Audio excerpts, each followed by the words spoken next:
ওয়াস্তাঈনু বিস-সাবরি ওয়াস-সালাহ ওয়া ইন্নাহা লাকাবীরাতুন ইল্লা আলাল খাশিঈন। এই আয়াতটি সূরাতুল বাকারা,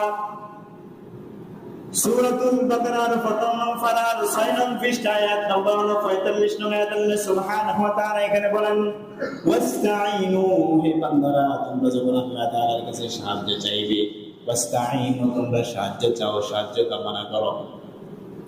দুইটি জিনিসের মাধ্যমে তোমরা আল্লাহ তাআলার কাছে প্রার্থনা করো, সাহায্য চাও।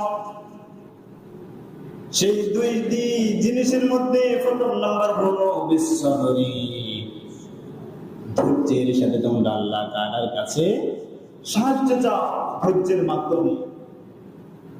তারপরে দ্বিতীয়টি হলো